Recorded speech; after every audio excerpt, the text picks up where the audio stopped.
We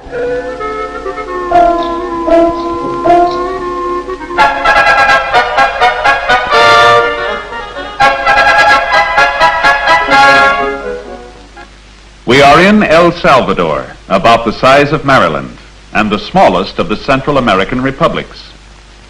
It is known as the Garden Republic, certainly one of the most beautiful countries in all Latin America. Lake Ilopango, 10 miles by 5, is the national playground, and sooner or later, so they say down here, every one of El Salvador's 2 million people come here to admire and to enjoy themselves. The great highway bridge of Cuscatlan symbolizes El Salvador's progress. She has completed her share of the important inter-American highway. The road comes south from the United States via Mexico and Guatemala, and thence on to Panama via Nicaragua and Costa Rica. Along the road we pass vast fields of sisal, a plant we know as the century plant. In El Salvador's semi-tropical climate, sisal grows lush and strong, as do the weeds. From sisal we get the tough fibers that make cord and rope. It is an important crop to all Salvador. Moving on, we visit a coffee plantation, one of the thousands of small family-owned ranches that are the pride of El Salvador. Whole families work when the crop comes in, for all coffee must be picked by hand. When the price of coffee is high, the people of El Salvador are prosperous, for theirs is one of the world's finest coffees and the most important crop in the country.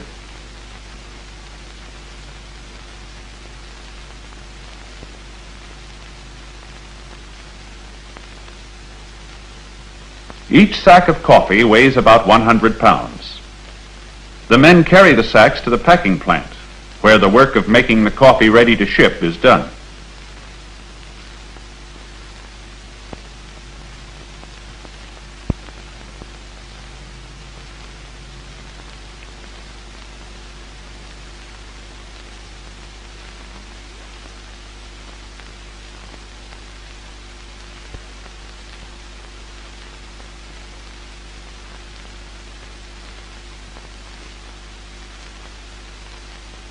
Sometimes these little plants are owned by one man, sometimes by groups of small growers working together.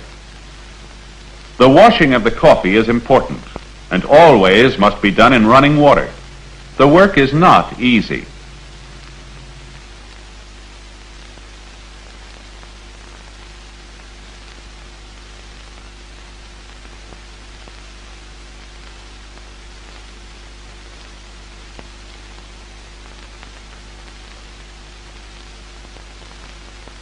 After the berries have been washed, they must be carefully dried so that moisture cannot harm them in the ships carrying the coffee to the United States and other countries that buy El Salvador's crops.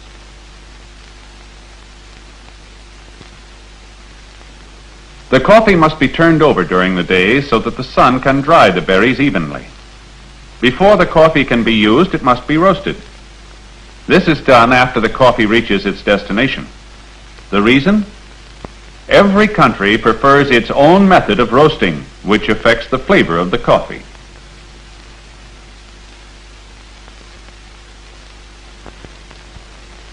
A side road brings us to the little village of El Ilobosco, where 2,000 people have won lasting fame for a most unusual art. Working with the simplest of tools, women of Ilobosco make the tiniest of figurines. Little clay dolls, designed especially for the Christmas season. The paints used are mixed to secret formulas.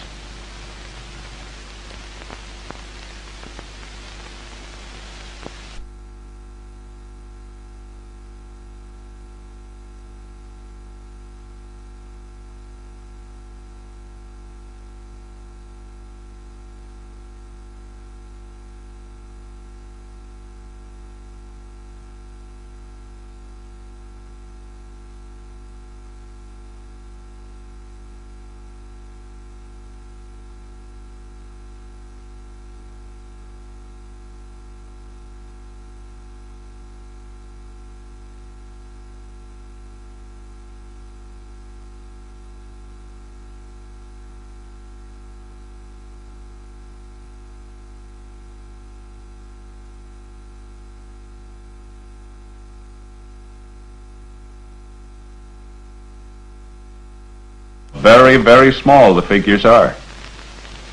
An Indian home. And here's all the family.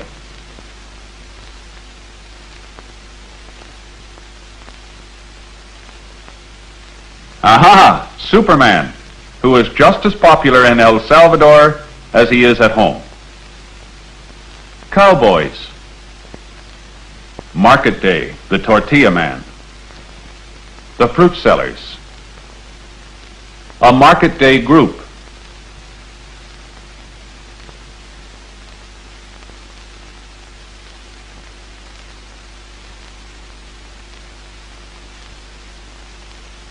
Sometimes the great inter-American highway develops traffic jams. International travel is still only a small percentage of the traffic. For after all, the road here belongs to the people of Salvador and their possessions, including the cattle. But we're soon free.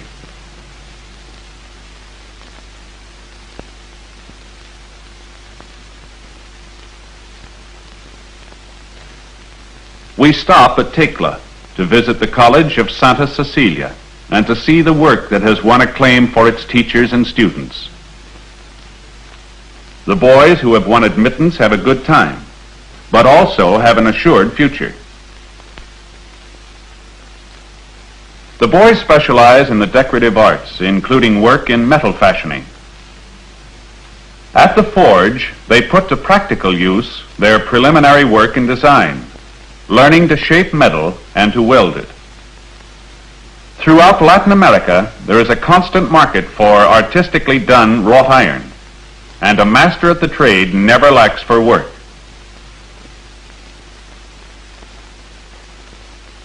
Other students go in for wood carving. They practice the use of hand saws in the old tradition of the carver. They learn that a mistake with a chisel can't be fixed, and that attention and carefulness afford the only certain results. The designs they cut are their own work, even to the most intricate patterns.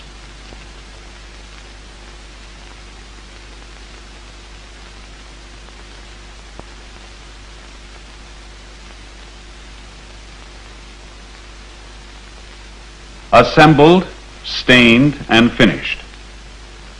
Cabinet work of this high standard has brought fame and prosperity to many graduates of Santa Cecilia's. Not every boy can qualify for this work, for the master craftsman must know all the branches of the trade, including the finest inlays. It's only a short run to San Salvador volcano, and to San Salvador itself, the capital city. Here live 165,000 people in a valley half a mile high, where earthquakes are taken as a matter of course. The National Palace was built to withstand the most severe shocks. A ride through the city reveals how modern San Salvador has become. The city is more than 400 years old, far older than any city in the United States.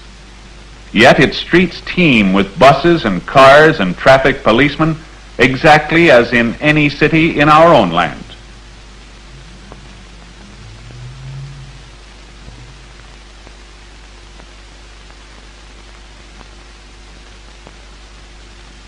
The house windows are a bit different. Always they are barred in the old-time Spanish way. And after Mass on Sundays, when the women wear their finest mantillas, the central plaza always crowded. By custom, this is the hour to read the papers and to take it easy.